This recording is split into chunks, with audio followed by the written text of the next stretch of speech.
Oke, assalamualaikum. Jumpa lagi teman-teman analis.co.id. Pada kesempatan kali ini, kita akan bahas soal analisa saham tele. Jadi, teman-teman yang banyak menemukan di berbagai media bahwa Tipon bangkrut atau Tipon Mobile Indonesia bangkrut. Bagaimana analisanya di tahun 2020 ini? Setelah tele ini sudah beberapa kali kena suspend oleh Bursa Efek Indonesia. Nah, kita akan lihat seperti apa kinerjanya, seperti apa fundamentalnya. Buat teman-teman yang baru berkunjung, belum subscribe, silahkan subscribe dan klik tombol lonceng di sampingnya, dan jangan lupa berkunjung ke blog analis.co.id.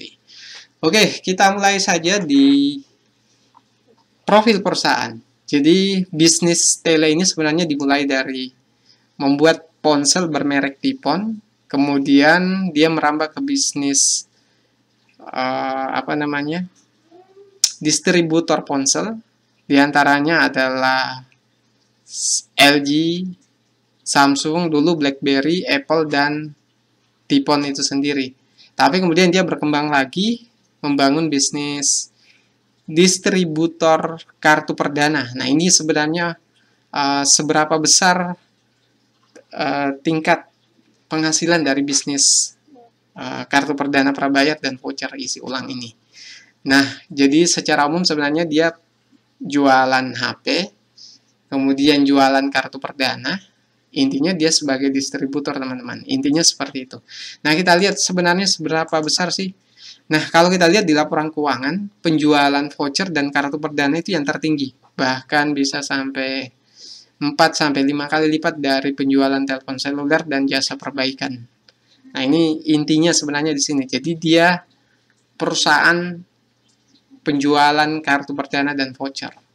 Nah, seperti apa bisnisnya, teman-teman? Kita lihat saja langsung fundamentalnya seperti apa. Nah, kalau kita lihat, teman-teman, ini rumor yang paling banyak beredar itu bahwa Tipon bangkrut itu karena soal obligasi. Obligasi yang katanya tidak bisa dibayar. Nah, itu baru katanya, teman-teman. Kita cross-check dulu dari laporan keuangannya itu bisa apa tidak sih dia bayar. Nah, kita lihat dari obligasi jangka pendek itu sekitar 530 miliar. Nah, kita lihat dulu dari rasio utangnya. Debt to equity ratio-nya itu 1,15 kali. Jadi, total ekuitas dibanding dengan liabilitasnya itu 1,15 kali. Jadi, teman-teman, ini tidak bisa diputuskan aman atau tidak. Karena rasio debt to equity ratio bahkan sampai 3 kali itu masih ada perusahaan yang aman dengan rasio DAR yang di atas 3 kali. Karena faktanya juga, tele itu di tahun 2017, DAR-nya itu sampai 2,0 kali. Di kuartal 3 yang sama. Oke, itu dari rasio utang.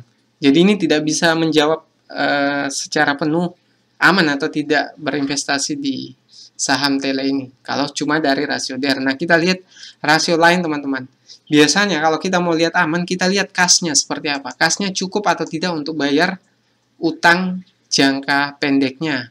Jadi rasio kasnya itu hanya 0,63 kali. Jadi tidak ini istilahnya kalau misalnya perusahaan harus dilikuidasi, bangkrut, dan harus membayar kewajiban jangka pendeknya, maka sebenarnya kalau kita pakai rasio kas itu tidak negatif hasilnya. Jadi dia tidak bisa langsung membayar, tapi kita lihat di sini masih ada utang usaha, ada persediaan. Jadi ini masih aman-aman saja sih sebenarnya kalau menurut saya, karena total piutang, usaha, persediaan, dan kas itu masih sanggup untuk membayar total kewajiban jangka pendek dari saham tele ini, dari PT Tipon Mobile Indonesia. Nah, kemudian kita lihat dari rasio lancarnya seperti apa. Jadi rasio lancar, current ratio-nya itu 4,98 kali. Jadi ini teman-teman D12 dibagi DI11. Jadi D12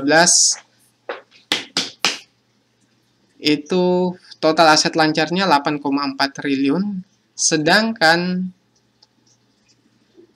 total liabilitas jangka pendek itu hanya 1,7.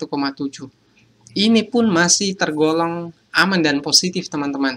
Dengan kata lain, kalau misalnya perusahaan ini harus dilikuidasi, bayar, melunasi semua utang jangka pendeknya, karena bangkrut misalnya, seperti yang diberitakan di media, maka perusahaan sebenarnya masih sanggup untuk membayar kewajiban jangka pendeknya ini, karena total aset lancarnya saja sampai 8,4 kali.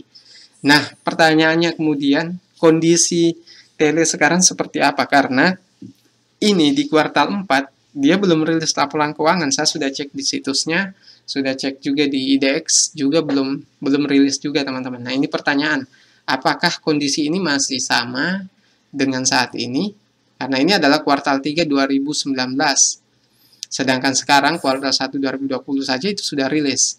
Nah, intinya dari rasio kas, rasio lancar itu masih tergolong aman karena ini sampai 4,9 kali.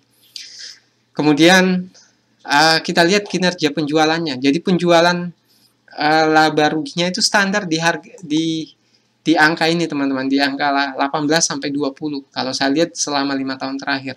Hanya saja sayangnya HPP-nya atau harga pokok penjualan atau biayanya dari penjualan ini cukup besar sekali, bahkan hanya 1,92%. Bagi Lokeng Hong ini tidak menarik kalau perusahaan-perusahaan seperti ini. Karena apa? Begitu penjualannya turun, maka laba bersihnya ini pasti akan anjlok dalam sekali, karena perusahaan ini tidak bisa meminimalisir rasio net profit marginnya. Jadi kalau ini semakin tinggi jumlahnya sebenarnya semakin baik. Hanya saja kalau kita lihat dari faktanya, dengan total penjualannya hampir 20 triliun, total laba bersihnya itu hanya 382 miliar. Jauh sekali. Angka amannya, teman-teman, kalau net profit margin itu antara 10 sampai 25%. Nah, ini yang kemudian jadi masalah sebenarnya. Tapi saya kemudian kembali lagi flashback di 5 tahun terakhir, memang nyatanya cuma seperti ini kinerja Tele ini. Jadi dia memang angka net profit marginnya antara 1 sampai 3%. Nah, itu yang kemudian teman-teman pertimbangkan. Kalau saat ini sahamnya anjlok, maka itu sebenarnya bukan karena faktor COVID-19 ini. Nanti kita lihat seperti apa grafiknya, teman-teman. Oke, dari rasio-rasio utang saja, rasio debt to equity ratio, ini tidak bisa kita katakan sebagai indikasi bahwa perusahaan ini aman atau tidak, karena banyak perusahaan yang 2 kali sampai 3 kali. Kemudian rasio kasnya malah tidak terlalu berbahaya kalau saya katakan kata-kata ekstrim yang kita gunakan, ya, tidak terlalu berbahaya, karena piutang usaha dan persediaannya saja sampai 3,4, piutang usaha 2,9 untuk membayar total liabilitas jangka pendek ini. Kalau misalnya perusahaan dilikuidasi itu masih jauh, masih di atas, teman-teman. Kemudian kita lihat dari return on equity-nya itu 8,93%. Itu masih banyak perusahaan bahkan di bawah angka ini masih bisa dibeli sahamnya. Terlebih karena valuasi Tele ini. Hanya saya, teman-teman, ini saya belum buat ini rekomendasi bisa beli atau tidak. Kita lihat nanti sahamnya seperti apa, isunya seperti apa, rumornya seperti apa. Oke, kita masuk ke rasionya, teman-teman. Jadi dengan harga saham 108 saat ini, PBV untuk Tele itu hanya 0,2 kali. Murah, sangat murah sekali, teman-teman. Dengan price to earning ratio 1,6, tapi jangan beli dulu, teman-teman. Ini lihat dulu, harus tonton videonya sampai selesai, jangan sampai ada kesalahpahaman, teman-teman. Karena nanti ada yang nggak enaknya dari Tele ini seperti apa. Nah, kalau kita lihat total sales, itu saya katakan tadi, itu rata-ratanya seperti ini. Jadi 219 sampai 25, itu tidak jauh dari itu. Hanya saja rasio laba bersihnya, net profit marginnya itu hanya 1 sampai 3%, sampai mentok-mentok 5%. Tidak pernah sampai 10% di 5 tahun terakhir ini. Jadi ini tergolong tidak menarik untuk dari sisi rasio net profit marginnya. Hanya kalau kita lihat dari return on equity-nya ini masih standar, teman-teman. Kalaupun turun itu tidak signifikan, karena di tahun 2017, 2011 itu rasionya ya tetap seperti ini. Kalau kita lihat price earning ratio ini minta ampun murahnya 1,6 bagi Lo Keng Hong. Standarnya itu kalau sudah di bawah 5 kali, di bawah 10 kali itu menarik untuk dibeli. Hanya kita lihat dulu bisnisnya nanti seperti apa. Maaf, ini bukan kuartal 4 ya, ini kuartal 3. Ini semua laporan keuangan kuartal 3 2018-2019. Hanya 2020 belum rilis. Nah, kita masuk ke isu utamanya teman-teman. Tele ini pernah disuspend beberapa bulan terakhir ini, pernah kena suspend. Nah, suspend itu karena di tahun 2020 tanggal 18 Februari itu kena suspend. Isunya adalah karena obligasi, tapi karena suspend itu biasanya karena sahamnya turun anjlok dalam, bukan karena faktor fundamentalnya, biasanya disuspend oleh Bursa Efek Indonesia. Nah, kita lihat faktanya seperti apa. Jadi karena isu 53 miliar ini sebenarnya. Jadi 53 miliar isunya PT Tipon Mobile Indonesia tidak sanggup membayar obligasi senilai 53 miliar ini. Tapi kalau kita lihat teman-teman, obligasi berkelanjutan, bursa minta kepada pihak berwenang selalu memperhatikan keterbukaan informasi. Tingkat sehubungan dengan keempat itu. Oke, kita lihat dulu di CNBC Indonesia. Nah, CNBC Indonesia ini terkait dengan isu ini sudah memberikan jawaban bahwa Direktur Utama Tele, Tan Lipin, menyatakan telah melakukan pembayaran kepada pemegang obligasi secara langsung. Jadi, obligasi di tahun 2019 yang jatuh tempo di Februari ini itu sudah terbayarkan menurut pernyataan Direktur Utama. Tapi kalau kita lihat di sini teman-teman, itu Februari dulu melakukan pembayaran bunga keempat dan pelunasan pertanyaan sehubungan dengan belum efektifnya dana bunga keempat dan pelunasan pokok obligasi berkelanjutan 2 Tipon tahap 1 2019 secara penuh sesuai waktu telah ditentukan. Bersama ini kami sampaikan bahwa pembayaran bunga dan pelunasan pokok pada pemegang obligasi yang seharusnya dilaksanakan pada 18 Februari 2020 itu ditunda. Ini pernyataan KSEI langsung teman-teman. Kalau ini pernyataan Tipon Mobile, hanya saja ini ada kelanjutannya. Namun KSEI tidak mengakui proses pembayaran yang dilakukan karena perusahaan dianggap menyalahi teknis pembayarannya. Nah, ini yang poin pentingnya teman-teman. Kalau ada rumor Tele bangkrut, ini poin pentingnya. Jadi sebenarnya pernyataan yang kita gunakan itu sebenarnya bukan, kalau ini bukan pernyataan direktur utamanya, tapi yang lebih akurat sebenarnya itu pernyataan dari KSEI. Jadi ini menyatakan bahwa pembayaran bunga dan pelunasan pokok pada pemegang obligasi yang seharusnya dilaksanakan pada 18 Februari 2020 itu ditunda. Dalam artian dia belum terbayar teman-teman di 18 Februari. Nah, ini fakta bahwa PT Tipon Mobile sama sekali belum membayar. Saya tidak mengatakan sama sekali. Secara fakta, pernyataan KSI ini belum terbayar. Ditunda pembayarannya di 18 Februari. Kita lihat di laporan keuangannya, teman-teman. Obligasi.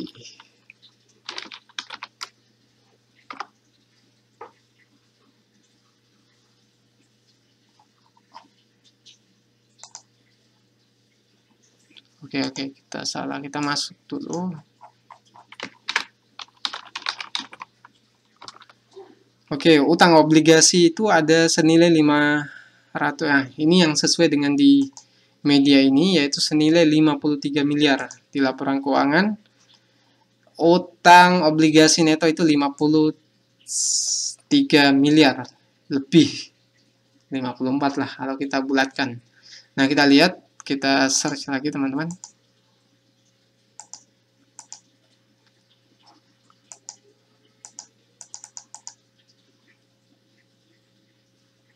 Oke.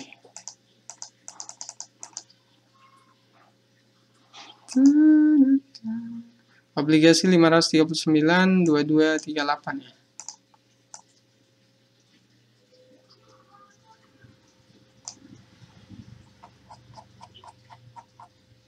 Oke, nah ini utang obligasi netonya.